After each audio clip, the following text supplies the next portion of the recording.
You're tuned in to the Foxboro BeatCast, a podcast for Patriots fans by Patriots fans. And here are your hosts, is Kaleb McChesney and Ryan Moore. Hello and welcome to the Foxboro BeatCast, everybody. I'm your host, Kaleb McChesney. Alongside me, my co-host, Ryan Moore, back after the bye week. Looks like he needed it. Yeah. But here we are, Ryan. I understand that you had a 23rd birthday this past weekend. How was that? What did you do? It was fun. I went out for Mexican food, got drunk, fell asleep watching the Patriots. What were you drinking? Margaritas. Like, what's your go-to? Like, what are you putting in that? What's the flavor? It was whatever the house specialty was. I don't even remember. It was like a lot of shit in it though. For me, it was the passion fruit margaritas I had on my 21st birthday. Those are my favorite, but yeah, I'm always open to exploring others. If they made a pineapple one, I'd be down. Are normally like the tradition, but yeah, no, this had like pineapple, like honeydew and some other shit in it. Like I think watermelon might have been it too. It was so good. Gotcha, I drank like 3 of them, and they were massive as fuck. They're like this big. Yeah, so everybody in the comment section, everybody watching at home, make sure you wish Ryan a happy belated 23rd, and we're just going to dive right into it. The Patriots, first win in like 7 weeks. Got the W against the bitter rival Pittsburgh Steelers. Bailey Zappi, 3 touchdowns. Looks like he's got some juice. Your birthday twin, Hunter Henry, caught some scores. Yeah, baby. Zeke Elliott filled in nicely for Ramondre Stevenson. The defense is good as ever. Second half, the offense slowed up, but the defense stood tall, and we picked up the win. What was it, 28-17? Was that the final? It was closer than that, wasn't it? It might have been closer than that. Somebody check that. I'm checking. If only there was a machine that would look at that for us. Yeah. I didn't write that down. I didn't write down the score. How about that? But Patriots win. We're not used to this anymore, so... It was a great week for Patriots football. It's 21-18. 21-18. Okay, I knew that there was a 1. I knew that there was an 8 somewhere in there. 21-18. Although the score doesn't really represent how close that game was. It was over by halftime. Yeah. The Steelers just weren't good enough to get back into it. Well, obviously, it's going to happen when you play your backup and your offense is just as inept as ours. But hey, 3 touchdowns. We're not complaining. But unfortunately, any bid that we had at the playoffs ended with some inconvenient wins by some other teams. I think the win that did us in was the Bengals over the Colts. I think that was the first win that did us in. But not that we weren't expecting this outcome. There's plenty to go over regardless. Very happy weekend for me. I needed it. I needed the boost. I needed to go into a football week and be happy, and I did. And then I watched all of Sunday's action. It was fun. I had a fun time. But let's just get started. Let's dive right into this Patriots Steelers recap. Bailey Zappi might have some juice. Again, 3 touchdowns. The best quarterback play we've seen since Mac's rookie year. Against a pretty good opponent, I don't think the Steelers defense is anything to sniff at. I know that they play down to their competition, but they got some dogs on that defense. Yeah. Granted, I mean, didn't Highsmith get knocked out? And I know Watt had the concussion. Watt had some weird injuries that he kind of played through. Minkah Fitzpatrick is always deadly. Concussion. Yeah. But Cam Hayward, obviously big. It's a solid defense. But yeah, let's talk about the game. Before we dive into the hot topic that was dropped today. Ryan, I know that you caught the first half, not the second, but I think the gist is really in the first half. What did you think? Did you think that there's anything that's like salvageable here to go on to the rest of the year? Is this team truly a quarterback away from making a change? Is Zappi making a bid for the Patriots to look elsewhere with that number 2 pick as it stands today? What do you kind of make of that offensive performance on Thursday night? I would say the only way Zappi would make a bid at changing any sort of minds is if he goes nuclear. Like we see like some like Matt Flynn type stuff just the last few weeks, or Mike White type stuff. Like he keeps playing like he did in that first half. Yeah, like, through the rest of the year. Like he consistently elevates it too. Like, you know, he knocks off Kansas City or makes it really close to Kansas City. The end of the schedule is a really opportune kind of showing for Zappi. They're not bad opponents at all. These are 4 great defenses coming up. versus Kansas City, at Denver, at Buffalo, and versus the Jets. Those are 4 really, really, really, really good defense. Say what you will about some of the offenses there, like Buffalo with the turnovers, and the Jets, obviously. But those it's some pretty good tests for Zappy that Mac kind of didn't take advantage of early in the year. Well, I think we got our conclusive thoughts on Mac Jones. Yeah, we don't need to talk about him. He gone. So was Malik Cunningham, by the way. I will say, yes, we'll talk about. We'll talk about that later. But I did really like that touchdown throw to Hunter Henry. Which one? The second one? The one where he dotted it like on this kind of sideline. Like yeah, just past the fingertips of the corner, and Hunter. Yeah, I posted that twice because it was so good. That was one of the best. If you missed the game, viewer, if you missed the game, pause this, go watch the highlights of that first half, and just find that touchdown. Find that Hunter Henry second score. It was unbelievable. The best throw I've seen since Tom Brady was here. Unironically, I think that's the best throw we've seen since Brady was here. It'd be that or the Cam Newton deep ball to Julian Edelman. How about the Cam Newton deep ball to Damiere Byrd against Houston? Oh, that was also beauty. Yeah, that was like the last. That was like the last Cam Newton bomb we saw. It was so good before everything came apart. There was actually Mac had a great throw versus Cleveland his rookie year to Kendrick Bourne. Yeah, I kind of knock it because it wasn't double coverage. I'll give him credit. He threw it to where only Bourne could get it. Oh, it's kind of a risky play. That I don't really want to see. Mac Jones. It's that thing that I want to see Mac Jones doing. But no, I think this Zappy throw is definitely a contender for best throw since Brady.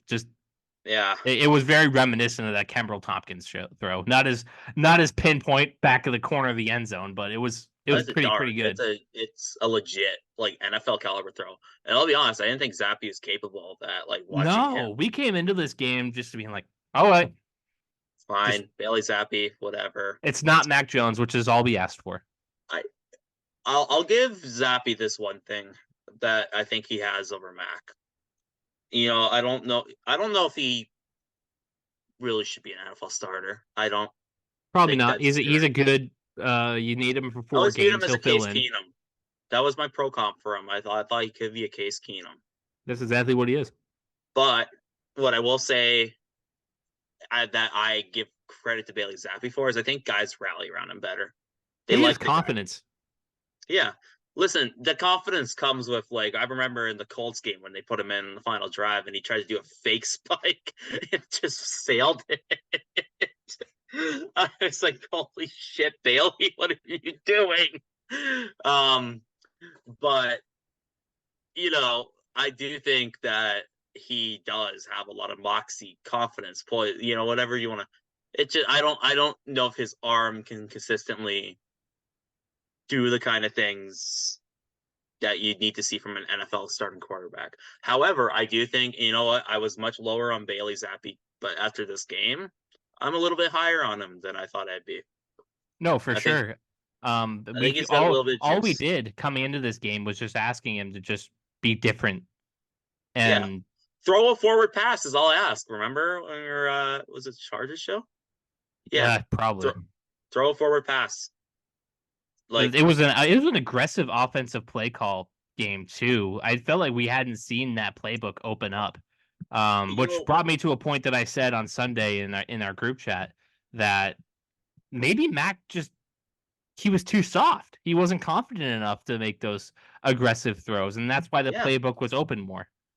Yeah, absolutely. I didn't think that last year because remember the Cleveland game was very similar to this Steelers game. We really opened up the offense in that game, and Zappy, for whatever it was worth, was lights out, just like he was in the first half of this Pittsburgh game. When I thought that, I didn't really know what to make of it. I just kind of pinned it down to the Cleveland having a bad defense, and we just kind of did whatever we wanted. But we haven't seen Mac since his rookie year with these aggressive play calls. Yeah, at least consistently. I think he got exposed for what he is. He's soft. He's a mental midget. I'm sorry, he ain't got the juice. But all right.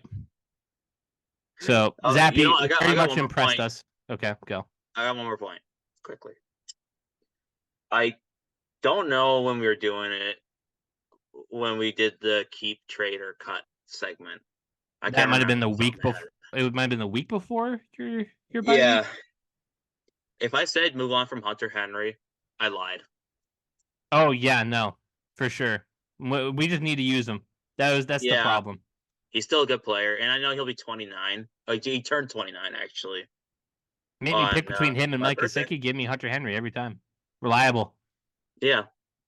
Reliable. Keep Hunter Henry. Well, albeit, maybe at reasonable value, but you have $100 million in cap space. Find a deal for that guy. He can play.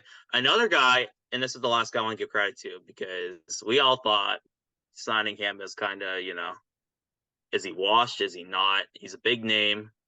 I want to give him his flowers, because anytime he stepped onto the field for the Patriots, he's been honestly underrated and used to be overrated. Ezekiel Elliott. Yep. Again, filled in for Ramondre, did an admirable job. I thought that we were just getting this cool little RB2 with some flash that can make a play every now and again. But when Ramondre went down with that ankle sprain, he apparently can still play. Yeah, no, there's no debate on it now. He can still do what he's known for. I think him not having like the bulk of the carries anymore, where it's like, hey Zeke, we need you to be the, we need you to be the bulk back, where you're just taking every single carry. That's not who he is anymore. But when you can use him properly, his legs are still there. He looks a lot leaner this year. He looks a lot more explosive. I think he's gonna get another contract somewhere in the league, and I'll be happy for him. Well, this season's not his fault. Obviously, he's a running back. You can only impact the game as much as you're handed the ball. But I've been really impressed with him. I have, honestly, and there's been some big plays that were negated by penalties and whatnot that he's created this year. So I was fun. Shout out Ezekiel Elliott. He turned me into a big fan of his this year. And I imagine that he's still gonna get that that start next week. I don't imagine that they're gonna bring Ramondre back too soon. I'm open to him coming back down the line, but don't rush him back. Don't mess up my ankles. They're not like, people are seeing what the Jaguars are doing with Lawrence. That's a desperation move. Don't bring him back the rest of the year. And we're gonna talk about this in the segment I came up with, but I would like to see maybe Kevin Harris to something instead. Zeke and Kevin Harris, because they did move on from Ty Montgomery. But we do have a pressing issue. Yep. Coming into tonight.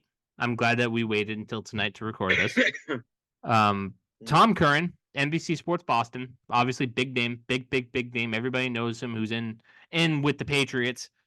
You could find him on the nightly NBC shows, find him on Twitter. He's pretty active in the media circuits. He had a bombshell of a report today or yesterday. I forget when it came out, but the report essentially said that Bill Belichick and the Patriots, it's a foregone conclusion that he's not coming back. That this decision was made in January. Not in January. In Germany. In Germany, this decision was made after, obviously, that embarrassing you lost. You, literally benched Mac Jones after he just pants shitted himself. And then Zappy came in and had one of the worst. Listen, I got on Zappy really hard for that. That was one of the worst plays I've ever seen. I wonder if that was his call. But either way, neither here nor there. Kraft apparently made this decision as soon as they lost in Germany that Bill wasn't that it's beyond saving. No matter what happens the rest of that year, his job just it's not coming back anymore. Obviously, this kind of conflicts with what we saw on ESPN with Kraft talking up Belichick, that he's proud that he's had him for 23, 24 years, is the longest tenured coach in NFL history. The whole 9 yards. But this is obviously a bombshell. Belichick, since before you and I were alive, he's been here. Yeah. And he's been the coach. And obviously, it's kind of a believe it when you see it kind of thing with something like this. because not all media members are right. I'm sure Tom Curran has had his fluff ups, but he's certainly hearing something from inside that building and with the Kraft people. If I he's saying remember reading Mike Garafolo actually said that people he's talked to inside the Patriots organization, and this is like not a month ago, but like it's bordering on a month ago. You know what I mean? Mid-November-ish. They said they don't think Belichick's back next year. And that's Mike Garafolo. That's a guy that he works for NFL Network. He's one of the most reliable guys. Like when you work for NFL Network, that's a pretty easy in. yeah. Listen, the NFL Network guys, they don't bullshit the reports. I'll just put it at that. No, not at all. So obviously, the number one question is how much do we put into this report? Obviously, it's a whammy. It's a big one. And number two, I think I posed this question to you earlier as I try to find like the exact report that Tom Curran came up with. How quickly after this season does Kraft pull the trigger on telling Belichick that, hey, it's kind of coming down here and we're going to let you go? How fast does that happen? What does that look like, Ryan? I will just pitch it right to you. Take that however you want. I would say I view it as around, I think, a 70-30 that Bill's gone. The 30 is maybe something happens these last few weeks and they come together and they're like, okay, you get one last kick at the can or whatever. But I think, there's been too many embarrassing moments this year. I do think Bill Belichick has lost his edge as a coach. He's not that guy anymore. I think defensively, obviously, he's one of one, but no touch on the offensive side of the ball. Side, and obviously, as a GM, it's bad. And you can't just be like, oh, hey, why don't we just bring in a new GM? Like, that's dumb. That's stupid. You don't know what you're talking about if you just assume that Belichick is just going to take a step back. Bill's not going to do that.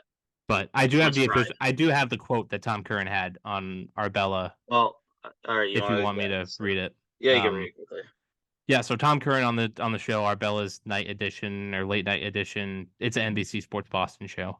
When they came out of Germany, the conversations I had that week made it very clear that a decision was made. At the end of the year, they would part ways. They being Kraft and Belichick. It sounds like a pretty informed statement. So that's just the context that I was trying to find forever. The thing is, it's like I don't know if Curran bats 1,000 on reports. But I don't know, like, that's a big story. You got to be 100% correct on that one. At least have somebody really informed tell you that. Like, that's a big hit in your journalistic integrity if it looks like if you miss that report. So I think Curran's telling the truth. Like I said, the only way is just if anything, like if there's like some fluke winning streak or some shit like that, then maybe the Kraft is just like, okay, well, let's think this over. Yeah, I don't think that Kraft would just like not be open to an alternative. Like if something crazy happens, I don't think that Kraft is just that like set in his ways. And he's just going to go with the first thing he thinks. I think he's very meticulous. He's very cerebral about the decisions that he makes. But, yeah, obviously, for me, with my opinion on the whole issue, with if Bill's coming back, obviously, let's just take it back a little bit, bring some more context. After Brady left, Belichick obviously earned the right to try to build this thing his way. When you bring 6 Super Bowls to the franchise, it obviously wasn't just all the quarterback. He gets an opportunity to build it his way, build it back the way he wants as the coach. And we gave him that. We gave him 4 years. Some things just don't work out. And for better or for worse, it's just time. And it's no shot at Bill. It's not being disrespectful of Bill. We let it play out. We let him try. We didn't get the results that we were looking for. You can't just hang on to your resume of 24 years forever. At some point, you need to be not replaced, and replaced is the wrong word because it makes it sound just bad. But you need to move on. You need to show something. Is what I think you're trying to say, right? Where it's like you need. Listen, the past is the past. The future is now, old man.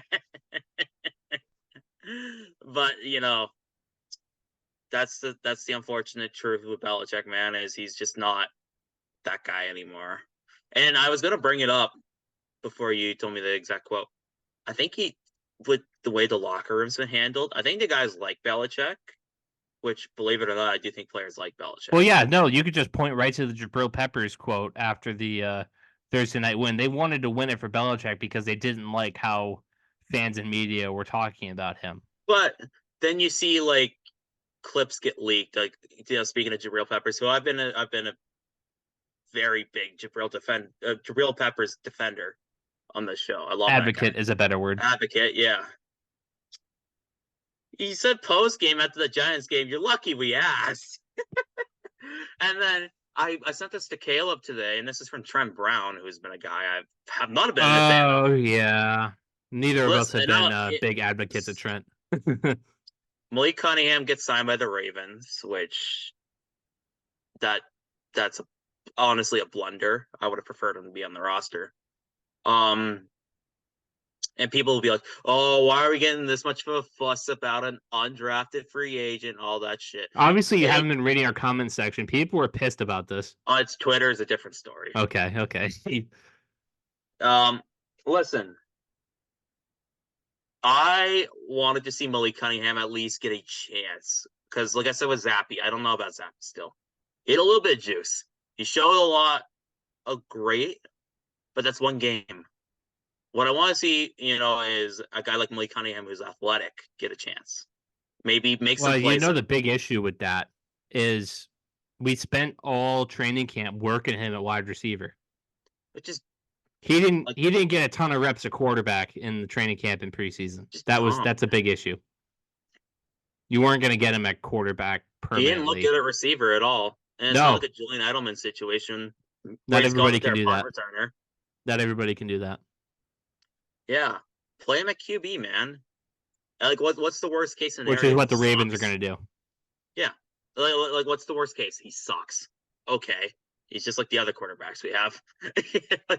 Okay, so yeah, no. Anyway, I kind of steered off the point, but Trent Brown was. I got to pull this up. He said, "Go where your talent is respected and flourish," or whatever he said. Yeah, putting that on your Instagram story. That shows the culture there's something off with the culture. Also, Trent Brown is just a chode. Oh, Trent Brown's a lazy piece of shit. I'm sorry. I'm going to be as blunt as possible there when I say that. This is a guy you had to pay extra money to be like, "Hey, Trent." His give a crap radar is just gone. The level isn't there. He doesn't care anymore. The only time he's ever shown to give a shit is when a payday's on the line. He showed that in 2018, remember? Yep. And then what happened in 2019 when he signed with the Raiders? He's back to garbage. Fat. He got fat and he was out of weight. Yeah. He also dealt with some weird comes back to New England, has injuries. To prove it again, plays very good football. Then what happens? Checks out. Yeah.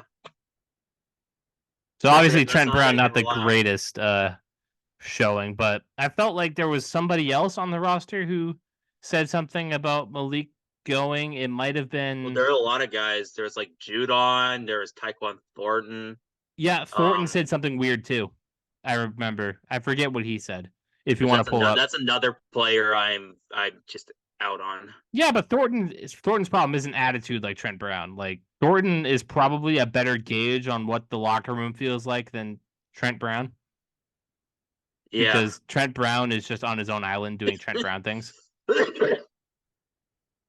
Do you have what Taekwon said?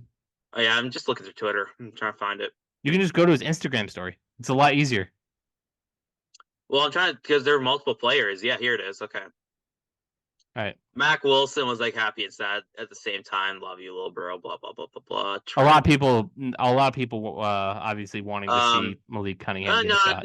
Taekwon's was normal. He said chase greatness with a heart. Oh, okay. No, I think it was Judon had one where it was a little captain. Yeah, and this is a guy that's been an advocate for New England. It's a gauge. Judon's an accurate gauge for the locker room, I'd say. Yeah, I think we're at a point where we need so many players gone. Yeah, a lot of people on Foxboro Beat itself, a lot of people that are in the group, are in the comment section, have said we should maybe look at moving Judon for capital and just kind of getting off of that while we still can. Listen, if we're going to get rid of the whole regime, you might as well get rid of its biggest advocates too. Yeah. You need freshness. The only player I would have a little bit of a pause trading is Jabril Peppers. And Peppers is obviously, I don't want to say he's a Bill bot, but obviously he looks like he wants to do it for Bill when he says that, yeah, we wanted to win it for Bill on Thursday night because we didn't like how people were talking about him. So I don't know. It's a weird spot. Pat McAfee, I don't usually love his commentary on anything, but he made a comment to Kraft. People kind of said people thought it was a cheap shot. Other people thought it wasn't. It was weird. Barstool people are just weird. I know McAfee's the ESPN guy, but he's always going to be a Barstool guy to me. They're weird. I don't love Barstool content, but he said something along the lines of, "I don't envy your position with I don't envy what you're about to do, what you're going to have to do." Yeah, and listen. It alludes to a couple of different things. Obviously, we know what he was alluding to. Bill was literally just about to come onto the panel too. Think you heard that? Which that was fun. I won't lie. I had fun seeing Belichick put in the old Navy helmet. He was all excited. No, Bill is definitely Belichick can be a little fun. Bill's a solid advocate for that Army Navy stuff for sure. Oh, he loves it. Well, his dad's a Navy guy. Bill's a big Navy guy. I know Belichick is probably just sitting there thinking, how can I bring up something that happened in the 1960s that Navy did? Right. He has all the fond memories of his lifetime aren't even the Super Bowl wins or any of that stuff. It's just Navy plays from the 50s to 60s that he just remembers fondly as a kid, watching his dad coach. He's like, yes. But all right, that's the Tom Curran. That's the Tom Curran Bill Belichick segment. We'll see where it kind of develops as the week goes on. A lot of people are saying it's BS. A lot of people like us saying there's some truth to it. We'll come back in January after the Week 18 game against the Jets, and we'll see where the cards fall. But Ryan, I understand that you have a little segment planned for us. I will give you the floor. Please go ahead. Tell me what we're talking about right now. We were originally just going to talk about the game and how it was fun to have a victory. Oh, Tuesday. Sweet. Very, very sweet for me. I missed it. I missed the vibes. Never bad to see a win on your birthday. That's all I'll say. Listen, I wait all year for 17 games. We've had to watch a lot of shit this year. I am not going into a game hoping to lose and watching the draft board. I'm not doing it. I refuse. Maybe in 10 years I'll feel a little differently, but I refuse. I refuse, and I refuse to hear the advocacy of it. I hate it. That's a loser mentality. Losers do that. Chicago does that. Carolina does that. Arizona does that. We don't do that here, damn it. I hate to break it to you. Well, you're a Canadian. We are losers. I'm not doing it. I'm not a loser. Personally, I like winning. Winning is a lot better. I like winning too. Winning is a lot better to me than watching the draft board. This team is losers, man. I'm not watching the draft board.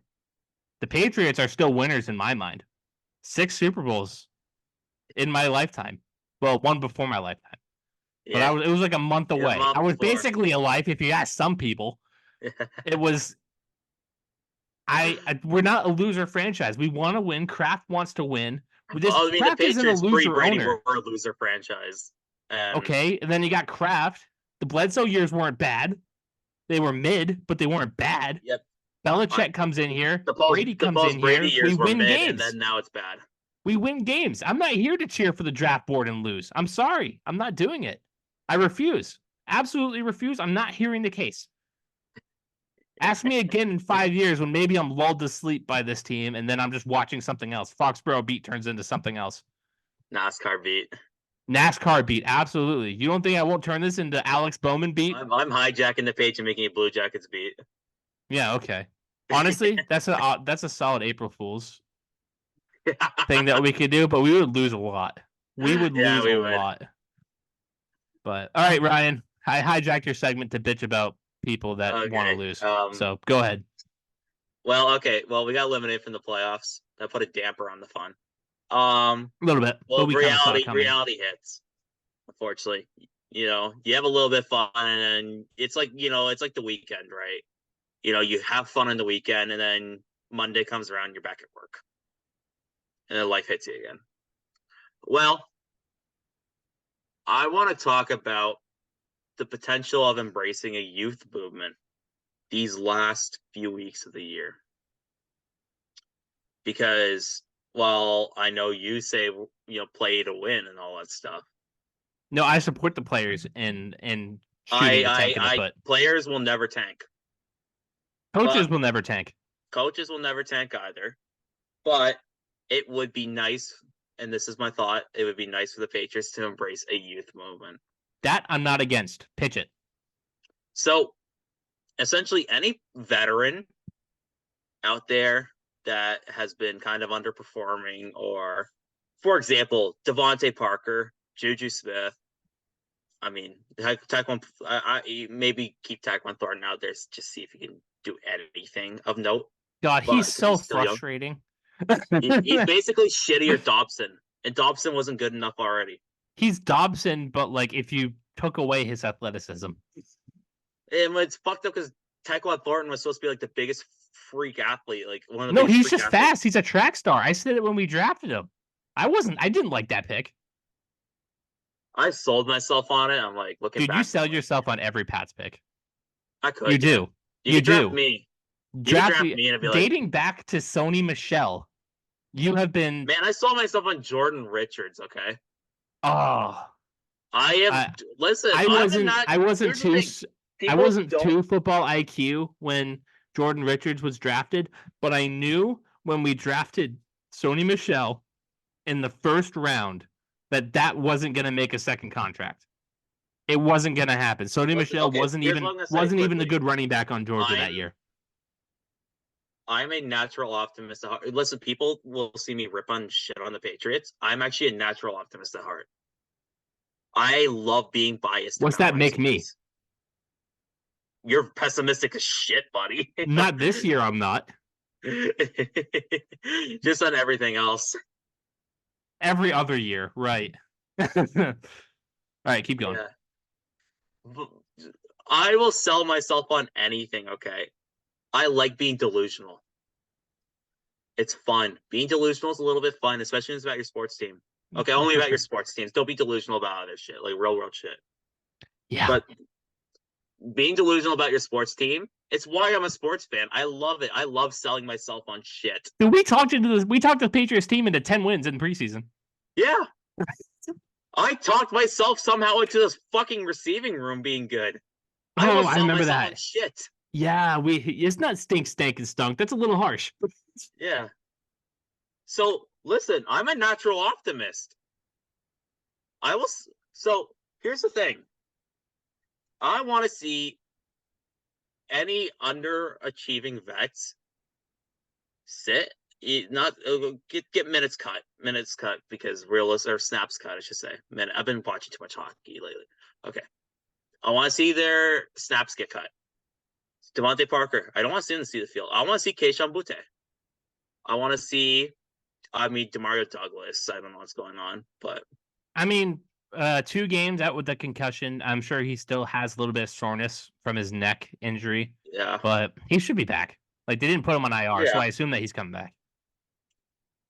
I'm trying to think of just like I said, Kevin Harris, and I've really enjoyed Zeke, but I want to see Kevin Harris get some burn. Let's see him get some carries.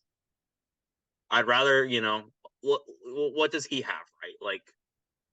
What does I'm trying to think of other players that we could see. Think on the defensive side of the ball, maybe more Keon Sam White. Roberts. I would like to see Sam Roberts get some opportunity. That's a recent draft pick. More Keon White. Keon White. Obviously Barmore, but he's a starter. Josh Bledsoe, maybe? Josh, maybe. Our safeties are really good, though.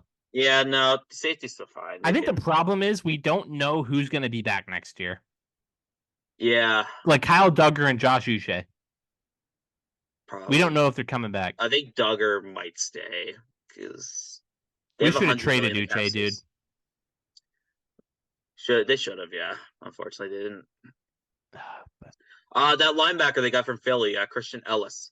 Yep, just got him off the practice squad. I had to cut Ty Montgomery for that. Nobody's losing sleep for that. Yeah, and listen, that was a guy that was claimed by a lot of teams. The Patriots won him though. They won the waivers.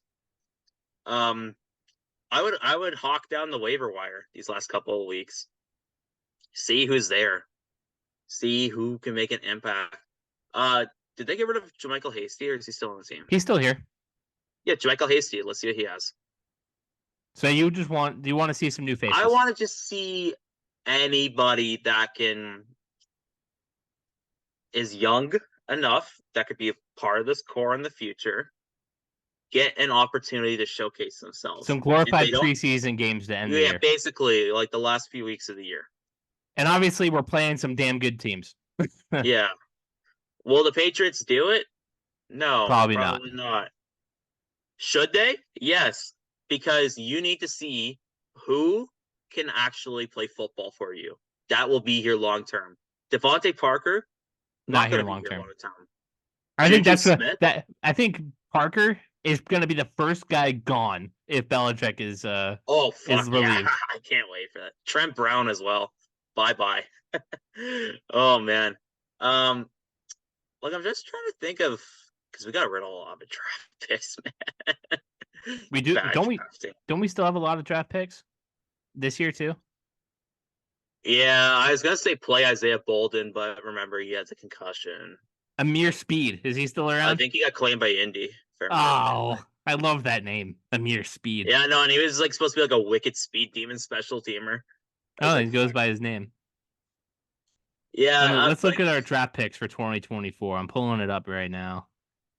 Our 2024 draft picks. Oh, it's not fun. We have just one of each. There's gonna be trades and shit. Maybe not so much without Belichick being Trader Bill. Yeah, we could. Hold on. We could see. Speaking of Bill, we could see Belichick traded for a pick. People were rumoring he could get first round draft. Would we do that? Would Bill do us any solids, or would Bill do us a solid like that? He better. He better. I don't know. Bill's kind of vindictive. Listen, some team will be desperate enough to do it, I think. Washington. Well, that's why Bill is going to demand that he's relieved of his duties, the contract is freed up, and he's let go to wherever. Which I think Kraft will grant, just like we granted Brady that. Maybe. I think I unironically think that's how it's going to go. Let me be a little delusional. I can't do it with that Bill story. I can't let you be delusional with the Bill story. It's too hot. Oh man. Maybe in the off season while we're waiting for the news to drop, I'll let you be delusional. Draft, but I did have a delusional, the most delusional like galaxy brain ass off season plan ever. If you want to preview it, go. Okay. We get a top 3 pick. We get our quarterback. Which one? We trade back in. Which quarterback do you want? Which quarterback do you want? Which quarterback do you want? Preferably Kaleb, but I think Chicago. He's going to go Chicago. Can't play real defense. He's going to play Drake. We're going to get Drake. I'm very happy with. Listen, I don't know too much, but I know that Caleb Williams. I don't really want him here. Not a big fan. He didn't make a fan out of me. He's got he's got a generational skill set for sure. I can't deny that. But I feel like he kind of crumbles under adversity. I feel like he can't play good defenses. And I don't know if he's going to handle the Boston market that well. We'll see. He's kind of a Kyler Murray, but with an even more degenerative maturity issue. Anyway, so we get Kaleb or Drake. we trade back into the top 5, a la Houston Texans. With what? With the first rounder we're getting for Belichick, as I said, per my delusions. You think we're getting a first rounder for Bill? That they said you can get up to a first for Bill. I'm not kidding. Who said that? Fuck, it was someone. I'm not. Listen. When is the last time that a first round compensatory pick was given out? Sean Payton. We got like a third for Brady. You can trade for coaches' rights. Okay, but I heard we're not okay. Sean Payton literally got traded for a first rounder last year.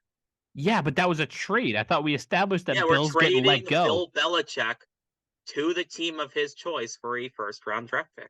Okay, so we're assuming that Bill's doing us a solid. Okay. Yes. Okay. You should have clarified and then that. Go back into the top 5 and either get Marvin Harrison Jr. or like one of the 2 tackles in Olu Fashanu or Joe Alt. There.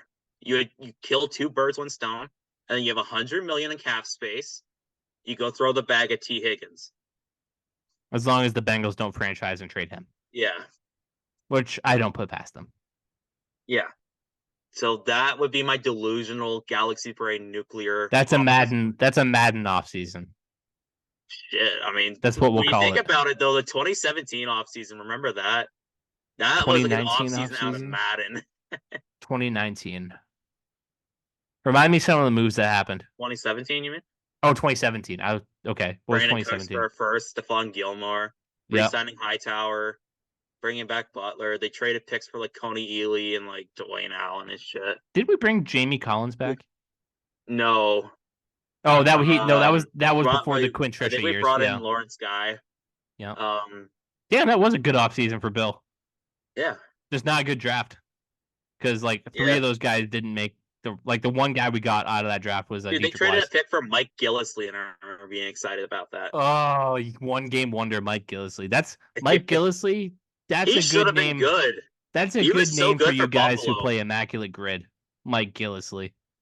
I think he's been like a Patriot, Bill. Patriot, Saint, Bill. I think it was a Cardinal. Mike Gillislee, what a guy. That's a name. You know, on one podcast, they'll just be dedicated to us, just like going over random Patriots. Off season. That's an off-season podcast. So yeah, that segment on the title of the video is going to be Ryan's Madden off-season. Yes. That's what it's going to be if I can fit it. All right. Let's go to our NFL roundtable. I missed you for this segment. I did. This is a fun segment. This is a good segment. We got a lot of stuff to talk about in the NFL roundtable, Ryan. We do. There's a lot going around the league, and I'm sure you're going to have some opinions. The Kansas City Chiefs. A situation I have an opinion on. The Kansas City Chiefs dropped to the Bills on Sunday, but not without controversy. We can talk about that, or we can talk about the Bengals staying afloat without Joe Burrow. No, also, I want to talk about the Chiefs. The Detroit Lions are on fraud watch, as well as the Philadelphia Eagles. Let's discuss the things we noticed from this weekend. There's a big, obvious, glaring one that Ryan mentioned that was at the top of he stepped right over my intro, right over my transition. I want to talk about this. I saw this in the previews, and I want to talk about this. There's a lot of opinions on this. There's a lot of opinions. There's a lot of takes. It's a very volatile situation. And do you want to give the context, or do you want me to give the context? Okay, so I feel like I might be more fair if I give the context. No, you might go right into the Brady defending of the Chiefs fans acting like Brady defending. But can you let me deliver the context. The context of what we're about to talk about, because some people might not know. Some people might just watch Patriots and just be in their igloo, and we're the ones delivering the news to them. We are their first source. Like, we need to be the people that deliver it to them. And as a host, I think it's my responsibility to be fair, be very what do you call it? Very objective on this issue. So I will, because I'm not a Patrick Mahomes hater. But this was dumb. I don't even hate Mahomes. I like him. You don't. You just don't hate him. But okay, fine. Whatever. I hate his family. Sure. I love him. I hate his family. So it just turns into like. So Kansas City Chiefs versus Buffalo Bills. Very high marquee game. CBS put it in its 425 slot. They brought out Jim Nance. They brought out Tony Romo. This game is about as fun as we all expected it to be. They're coming down. It's the fourth quarter. Chiefs are down, I think, 7 points. Might have been less than that. I forget. But we have this drive in the fourth quarter. The Chiefs are driving. It's getting hot. Patrick Mahomes is going to do it again. He's going to rip the heart out of the Buffalo Bills, which we would have celebrated either way. But Kadarius Toney, Chiefs have had a lot of struggles at wide receiver this year. They line up in this weird little 3 wide receiver set. Kadarius Toney's foot is about beyond the line of scrimmage. He's in the neutral zone. He's offsides. That's an offensive offsides call. But the play goes on. They don't blow it dead. Mahomes throws the ball to Kelsey for a huge gain. I think it was like 30 yards. Kelsey, one of the greatest improvisation plays I've ever seen in my life. Turns around, flips the ball to Toney, who's like stopped running but was wide open. Catches the ball, runs for the touchdown. For all intents and purposes, before the flag, was ripping the Bills' hearts out. That was it. Obviously, we see the yellow flag. Kadarius Toney has a solid foot over the line of scrimmage. Offensive offsides is called. And now, time for the analysis. I'll give you mine. 1, it's a call that doesn't happen often. And why? Because the receiver usually checks with the referee on the side to make sure that he's onside, making sure that it's all good. The receiver usually does that. I'm sure me and Ryan, when we played, I don't know if you actually played football like Pop Warner or anything like that. No, I didn't. But when I did, I've been trained since I was a kid. If I lined up wide, which only happened a couple of times because I was a slow, lanky, tall kid, I would turn to the ref, get the thumbs up. If I'm on sides, he looks at me, thumbs up, we're good. The video showed that Kadarius Toney didn't exactly do that. He looked over and turned right back. Assumed that he was good. It's a flag. Mahomes reacted in a way that not many people do. He lost his absolute mind. He threw a fit on the sideline. He was yelling at referees. The game ends. He goes to do the post-game handshake with Josh Allen.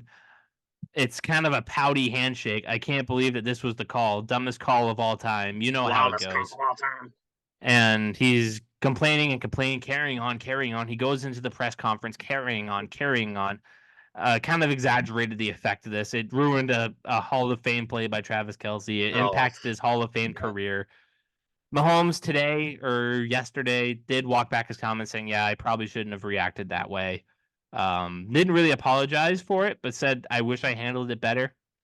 But the fans obviously gave a very different perspective. But that was my objective view. Shitty call, but it's going to happen. It was the right call. You don't see it often. For a reason. Kadarius Toney ultimately is the guy at fault. I think it's a weird spot to be a stickler about that because we see it all the time with receivers lined up in the neutral zone. It's kind of weird to call it in that spot, but at the end of the day, you want the refs to do their job. They did their job on that. Yeah. So that's how I feel about it. I feel for Mahomes. I feel for the Chiefs, but at the same time, it's going to happen. These things happen. Referees are bad. We know it. You need to overcome bad referees. It's the way it's going to go. Inconsistent officiating, you have to overcome it. Brady said it in 2019 when he had a touchdown robbed by N'Keal Harry. He's like, you know what? We still had a chance to score at the end, and we didn't do it. Obviously, it's unfortunate that we didn't get the touchdown, but you have to be able to score. And that offense in 2019 was unable to score. And with that, Ryan, I'll pass it to you, somebody who's a little bit more subjective on this issue, who's going to have some hotter opinions. Please try to keep it PG-13. And the floor is yours. I will shut up. Okay. First and foremost, it was a cool play. Really cool play. I can praise the people I don't like. I don't like Travis Kelce. That was a really cool play. Here's the thing. That was fucking embarrassing. I'm sorry. I gotta try to keep PG-13. That was embarrassing. I'm sorry. I listen, and I've seen Brady lose his mind. I've seen other quarterbacks lose their mind. I've seen receivers lose their mind. Guys lose their mind. It's an emotional game. I understand that. But the whole, going up to Josh Allen, this is the wildest call I've ever seen, and going to the press conference and, this is affecting, basically just losing his mind at the press conference, crying and weeping. You can't listen. I'm actually Caleb. I don't hate Patrick Mahomes. I hate the Kansas City Chiefs. I do like him a little bit. That looked like that's garbage. That's unprofessional and garbage of him. Probably his worst non-playing, moment of his career. He looked entitled. Why are they calling this now? And here's the thing: Kadarius Toney has terrible, just terrible football IQ. I mean, this isn't the first time he's Kadarius Toney's been bad all year. It's been bad. He's bad. He's bad at football. Andy Reid also didn't look good in this situation either, but I think he did eventually kind of walk it back. And my point, though, is about the Kansas City Chiefs fans that were trying to use a comparison by bringing up Tom Brady's name in a game where they quite frankly are wrong about this assessment and comparison, and they look like idiots. Right. And I'll paint it a little more. Brady obviously has had a reputation, not fair. I don't think we would agree that it's not a fair reputation of being a whiner, and it's not a good reputation. Brady, I think, anytime I saw him get mad at a referee or a call, it didn't last long. It wasn't carrying on. It's heat of the moment. He let it be the heat of the moment, and he moved on. You didn't see him throw fits on the sideline often. Yeah. If it was out of competitive, not out of, oh my God, the ref screwed us. Yeah. And but keep it going. They were trying to compare it to the 2013 Carolina game where Brady chased down the ref after the game and was yelling at him and all that shit. Here's the thing, Chiefs fans. That play on Rob Gronkowski where Luke Kuechly mugged him was actually the incorrect call. That should be a penalty. What Kadarius Toney did was a penalty. Is it obscure? I guess it's a penalty. And Chiefs fans are trying to talk about we get screwed by the refs and all that. No, you don't. You don't. I would say the same thing to Patriots fans. You don't get screwed by the refs. Refs are just not that great in general, okay? And this goes for every single team. Yes, some teams may get more favorable calls or whatever. You didn't get screwed by the refs. You want to be mad at someone, be mad at Kadarius Toney. So they were trying to unfairly compare it to Tom Brady. And they were trying to use it as a dunk, saying, look at this. How come people never got on Brady for this, which they did? How come people never got on Brady? What a stupid take to begin with. As if Brady wasn't the most maligned quarterback of his era. Everyone called him a cheater, all that shit, unfairly. Because of stupid ass Deflategate and, Spygate, which he wasn't involved in. People call him a crybaby. Spygate, which was overblown too, by the way. I'll be the guy who says that. Spygate was overblown. It was. And I would say the same thing about what Michigan did, by the way. I don't really care. Like, oh no, you got a few extra signals. Blame it on the team. The only problem with what Bill did, and I don't mean to digress. The only thing Bill did, he filmed from the wrong spot. Yeah. He filmed from the sideline instead of a designated filming area, which he did on purpose. And he deserved to get, slapped. Yeah, he deserved punishment, whatever. He didn't get an absurd advantage. But keep it going. Keep it rolling. Keep it rolling. But yeah. So, yeah, Brady never got maligned. Are you... Oh, I'm trying not to say the F word and all that. Because you said I need to keep it PG-13. You get one F word and you have to make it count. That's the rule. God damn it. Okay. Are you, it's ridiculous. And I see a bunch of people liking those tweets on Twitter. And I gotta remind myself Twitter's not real life because there's a lot of shit on Twitter that, quite frankly, shouldn't be liked by actual human beings. That is. And what I mean by that is a lot of garbage that doesn't really have anything to do with football, but other gross stuff in life. Gross viewpoints. But that really irked me. And it will always irk me that people immediately see a player do something and their first thought is immediately compared to Brady. And yes, I am a Brady fan. I'm biased. I am a homer about that guy. That's my fan favorite. is a weird way of putting it. Yeah, whatever. But I What's your don't like point? seeing him Let's get get to it. unfairly dragged through the mud on every single thing. Or anytime an athlete does something on the sidelines or whatever, it's always got to go back to Brady. And this time, it was the dumbest comparison ever because of the whole, they tried to use the Panthers game, or they'll try to use when he throws something on the sideline or some shit like that. I'm sorry, and I'll use my F word card here. That's a fucking joke, Chiefs fans. And nobody really even hates Patrick Mahomes, by the way. These guys have such a persecution complex about their fucking their effing quarterback that it's ridiculous.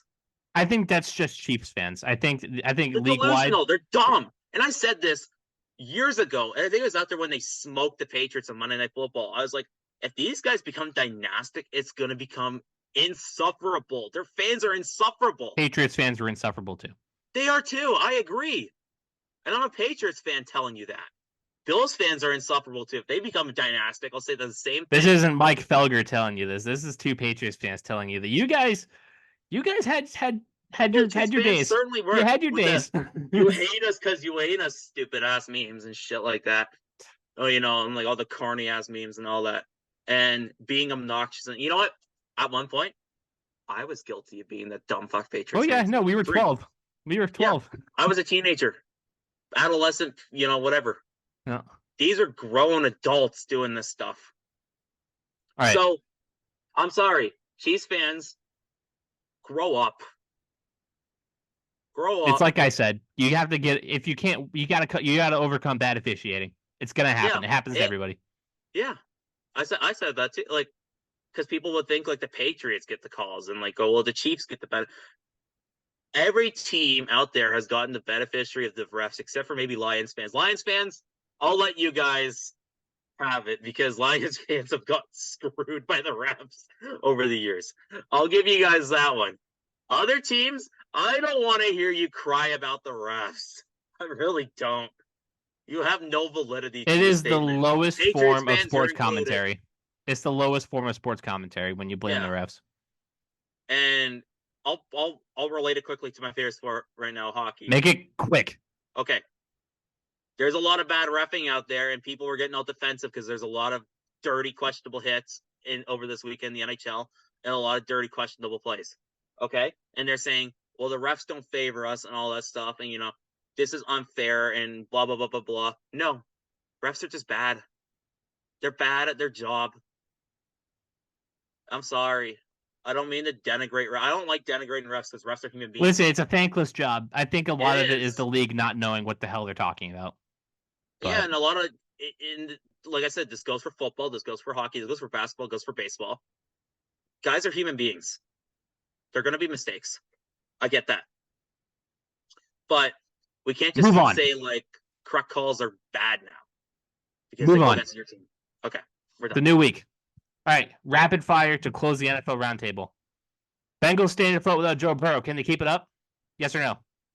Maybe. Depends. Did Jake Browning keep playing like that? I don't know. The Detroit Lions are on fraud watch. Are they going to choke this division after losing to the Bears? As much as I love Tristan, and as much as I've been a little lion pilled, it would be kind of funny. The Vikings obviously made that switch. They're obviously 7-6. They only need to win a couple of games to win that division. They do, and the Lions only need to lose a couple. If you lose the division to Nick Mullins, come on. The Philadelphia Eagles dropped 2 straight, got smoked. They on fraud watch? They're right there. They're right there. They are getting there, yeah. And I was really high on the Eagles. I had them like going to the Super Bowl or something like that, or like NFC Championship game. But they're looking pretty fraudulent right now. Obviously, I would have loved to get in a little more, but that Chiefs segment took up all the time we have for that. Patriots versus Chiefs, though. This week, the Patriots are returning home to take on the defending Super Bowl champion Kansas City Chiefs. They'll enter this game pissed off and looking to take out their frustration at Gillette Stadium. This game was supposed to be on Monday night, flexed to Sunday at 1. You are so bad of a team that they took you off Monday night. This Chiefs team is legit. let's talk about what we have to look out for and how the Patriots can pull off an upset, even if unlikely. Ryan, very quickly, 3 keys, okay? 3 keys. Give me, if your Patriots are going to pull off a stupid upset, how are they going to do it? I think you got to play man coverage all the way along, and that includes on Travis Kelce. Like I said, that's the one way. Well, the receivers are so bad that you can double Travis Kelce, even triple him, and you'd be fine. Yeah. Stick Kelce, take him out of the game, and make the receivers try and beat you. Rashee Rice is their only good receiver. How about offensively? Offensively, well, Spagnuolo's a damn that defense, man. They're so good. He's got our number. I hope Bailey Zappi just keeps it up and he just has some like miracle run, I guess. Chris Jones is a nightmare to deal with. Yeah, that's not gonna be fun. Trent McDuffie, one of my draft crush from a couple of years ago. Oh, he's really traded down and took Cole Strange. I don't know, Ryan, if you saw my draft takes back last year, but I was in love with Trent McDuffie. I liked McDuffie a lot.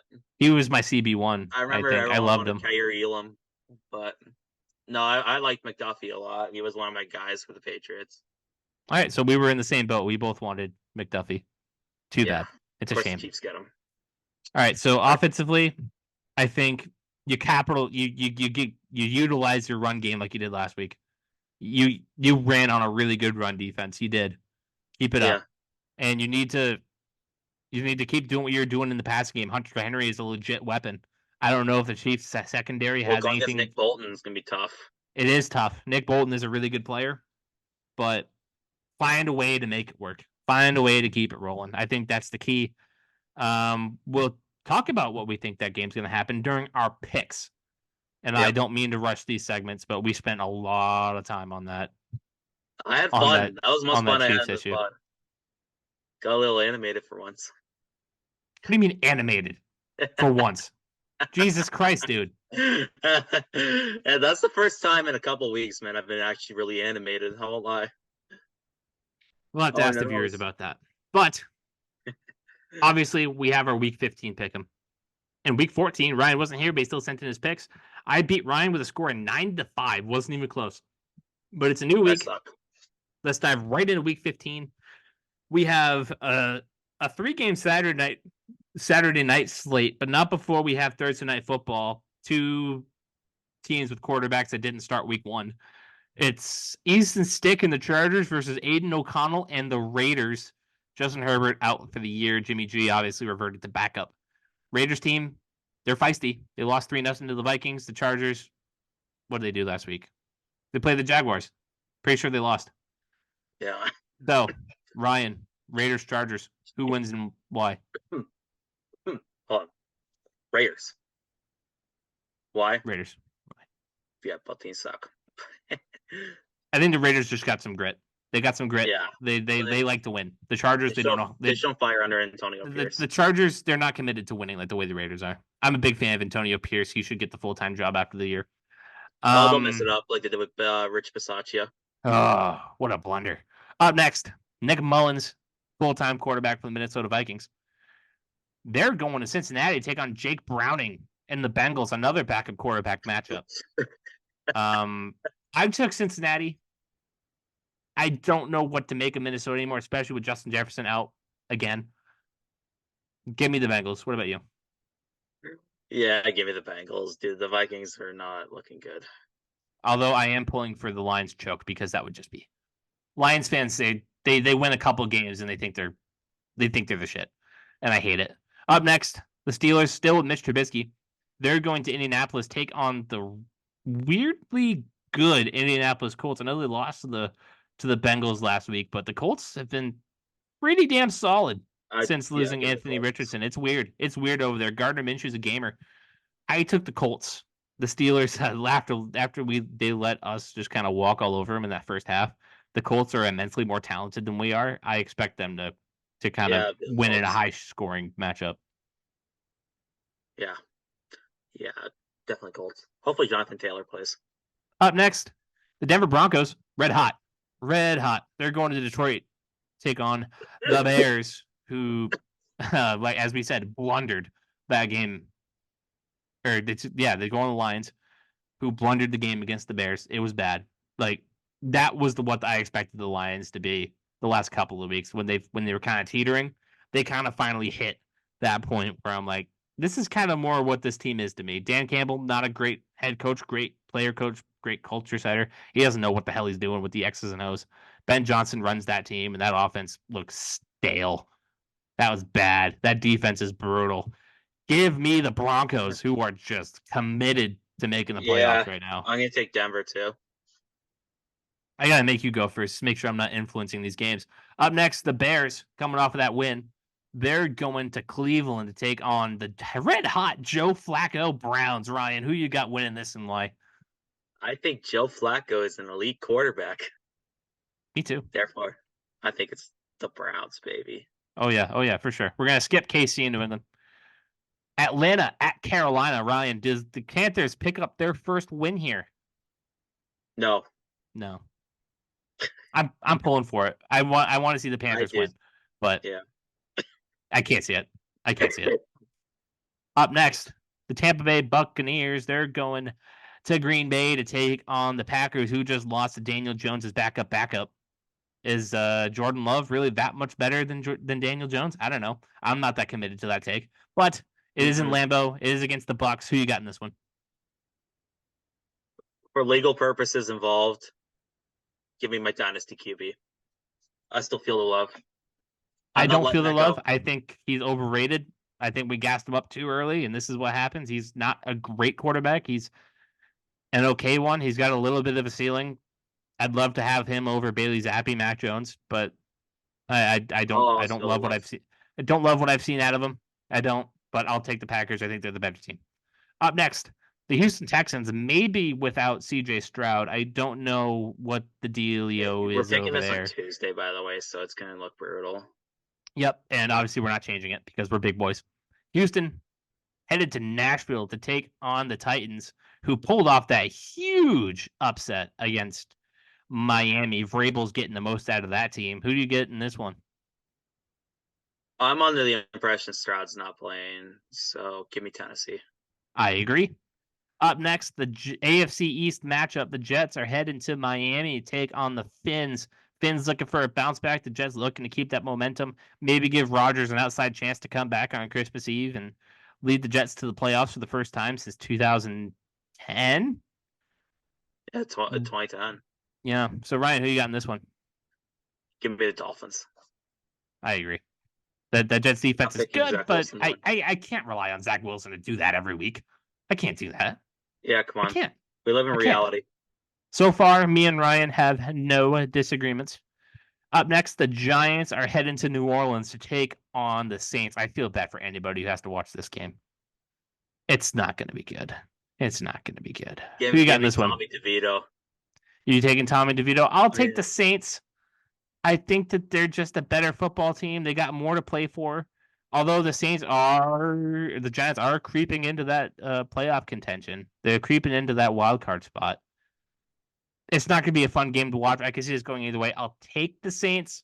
I'm not confident in that. I wouldn't be surprised if Tommy DeVito, the honorary soprano, gets it done. Up next, the Washington Commanders are headed to L.A. to take on the Rams. Ryan, who you got in this one? Cardinals, Rams? Is that what you said? Or Commanders, Rams. Commanders, Rams. Ew. Yeah, give me the Rams. I agree. Commanders are not a good football team. Up next, San Francisco headed to the desert, take on the Cardinals. Oh, there you go. The Niners just got that number one seed in the NFC. They're going to keep it rolling. I agree. This game could get interesting.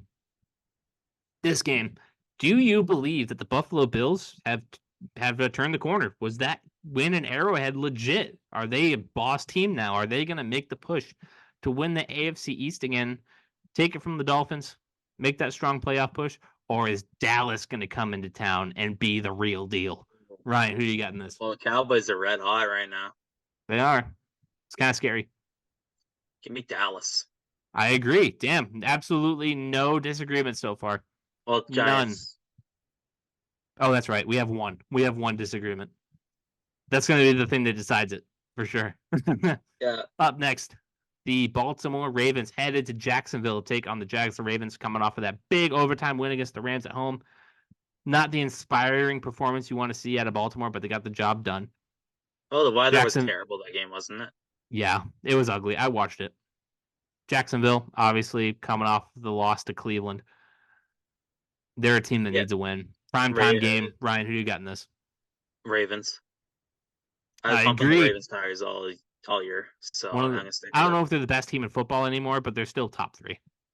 Yeah, it's Baltimore, it's Dallas, it's San Francisco, in no particular order. I could see a case for any of them. I don't love being the Cowboys advocate. Up next, the Eagles need a get-right win. They're headed to Seattle to take on the Seahawks on Monday Night Football. I don't think Gino's playing. You don't think Gino's playing? No, they said it was a 2-week injury. Changes my pick. I guess I'm going Philly right with you. If Gino was playing, I'd change it. And give me the score. I took 59 total points. 59 total points. I'll take 38 total points. You're taking low scoring. Okay. If Gino was there, maybe it has a better chance of hitting my number. Yeah. Not a big Drew Lock guy. This is it. We've done the window dressing. Sunday at 1 p.m. at Gillette Stadium. Mahomes' first time back in Foxboro since Brady left 2019. Believe it or not. Kansas City coming to New England. Taylor Swift might be in the crowd. I don't know. She might be on her South American tour still. I don't really care. Yeah. Chiefs, Pats.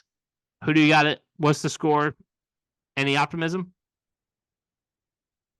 Not a lot of optimism. I got the Chiefs winning. I agree. Although I could see a world where the Patriots win, admittedly. I do. I could see it. It would be a really ugly win if they do. You would have to kind of build on what you did on Thursday night on offense. Defense, your defense is good. Your defense is really good. It compares to Dallas, honestly. It really does. I think Mahomes is going to come in pissed off. And Mahomes is going to be pissed. It's not going to be fun. So I'm thinking Chiefs 24-10. I think that's the way it's going to go. I think your offense is going to step back because Chiefs defense is no joke. And that offense they're going to control the clock better than you will. They're Chiefs 31-10. Okay, so you're thinking an extra touchdown. All right. Well, I'm interested to watch this game. I think that it's going to be worth watching. I think we're going to have something to come out of. Win or lose, we're going to come out of that game with something to talk about. We're going to look forward to coming on here and discussing it and what our thoughts are. I think that it's a solid game. It's not as bad as we thought it would be after that Thursday night game. Yeah. But for sure. Ryan, anything you want to say before we sign off? Anything you want to say to the viewers? Yeah. Let's go Patriots, baby. Yeah, buddy. Let's go, Pats. Thank you for watching the Foxboro BeatCast, everybody. Make sure you watch the game on Sunday on CBS. Maybe we get Tony Romo to call it. I think he might. I don't know. I don't know. Actually, I think it's someone else. I don't know who has the marquee game of the week this week. I think it's. It might be Buffalo. Buffalo and Dallas. That might be on Fox. I imagine that's on Fox. But go check out the TV maps. We're not going to do that for you.